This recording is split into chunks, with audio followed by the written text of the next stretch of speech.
ক্রমশ এগিয়ে যাচ্ছেন এবং এই মুহূর্তে সেই লাইভে দেখতে পাচ্ছেন ঢিল ছুড়া হচ্ছে।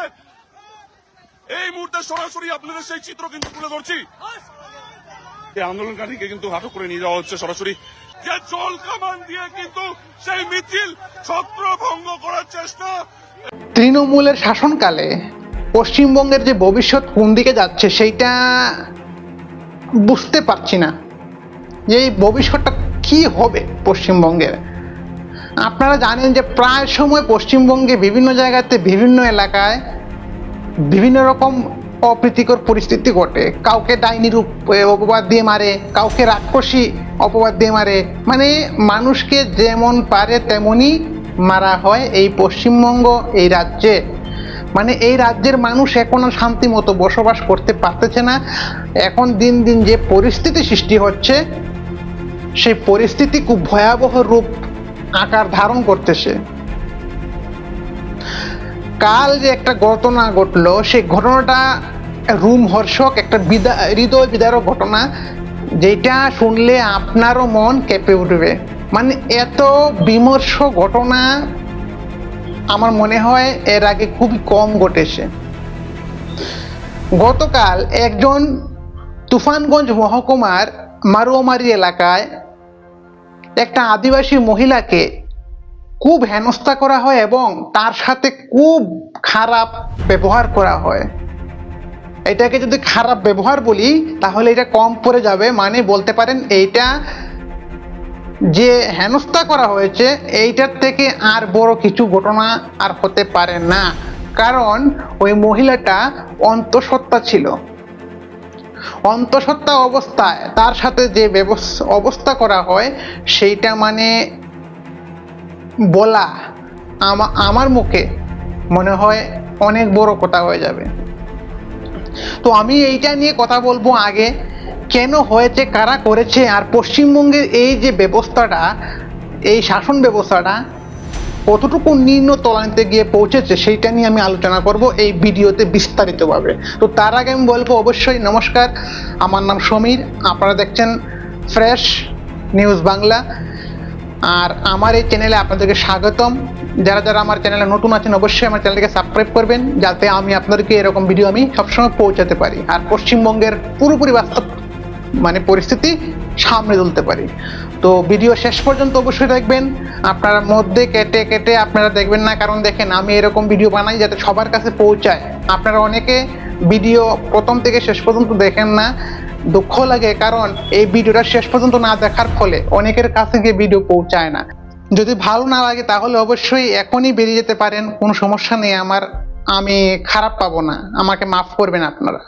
তো যাই হোক, আমি বেশি কথা না বলে ভিডিও শুরু করি।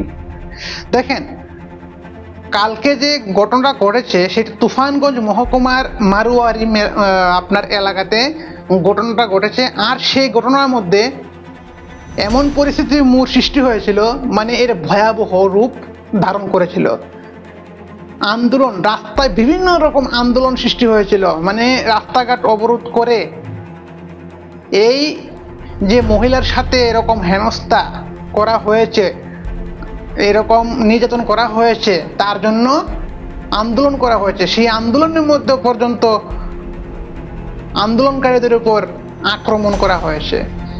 ঘটনার সূত্রপাত, মহিলা ওই গ্রামের মধ্যে নাকি থাকার ফলে গ্রামের অনেক মানুষ এমনিতে মারা যাচ্ছে, রোগ বিসুখ সৃষ্টি হচ্ছে, বিভিন্ন রকম আপদ বিপদ বলে বেশি করে আসছে।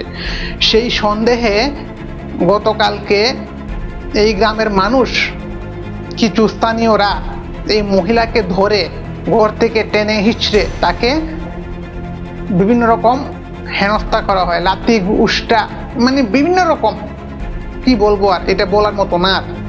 তো এরকম তার সাথে করা হয়েছে। সাথে মহিলা অন্তঃসত্ত্বা ছিল, তার কি বলবো, তার শরীরে আঘাত করা হয়েছে বিভিন্ন স্থানে। শোনা গেছে খবরের সূত্রে সন্তান নাকি সেই জায়গাতে মারা গেছে। ভাবেন কতটুকু পাষাণ মানুষ, এতটুকু পাষাণ হতে পারে মানুষ। আবার এটা পশ্চিমবঙ্গ, যদি বাংলাদেশ হতো মানা যেত, বাংলাদেশে প্রায় সময় এরকম ঘটনা ঘটে, কিন্তু পশ্চিমবঙ্গে দাঁড়িয়ে আপনি এরকম ঘটনা খুব কম শুনবেন। আপনার মহিলার কাছে সন্তান, পেটে সন্তান থাকা অবস্থায় এরকম তার সাথে ব্যবহার করা হয়েছে, এই সন্তানটাকে মারা হয়েছে। ঠিক আছে, ভাবেন কতটুকু পাষাণ মানুষ হতে পারে। তো এই অবস্থা, এই পরিস্থিতির সৃষ্টি হওয়ার পরে আপনার পশ্চিমবঙ্গের বিভিন্ন রাজ্যের বিভিন্ন এলাকাতে, ঠিক আছে, এইটা নিয়ে খুব প্রকাশ সৃষ্টি হয়েছে সব মানুষের মধ্যে, আর সব মানুষ রাস্তায় নেমে পড়েছে এইটার একটা ব্যবস্থা করার জন্য। যারা এই কাণ্ডটি করেছে সেইটার যাতে বিচার হয়, বিচার হওয়ার জন্য সব মানুষ আন্দোলন নেমে পড়েছে। আর সেই আন্দোলনের মধ্যেও এমন পরিস্থিতি সৃষ্টি হয়েছে যে পুলিশ, স্থানীয় পুলিশ বলেন বা পশ্চিমবঙ্গের বিভিন্ন জায়গা থেকে পুলিশ এসে ওই আন্দোলনকারীদের উপর হামলা সৃষ্টি করেছে। যারা আন্দোলন করতেছিল তাদের উপরে বেধড়ক মারধর সৃষ্টি করতেছে, মানে আন্দোলনও করতে পারবে না।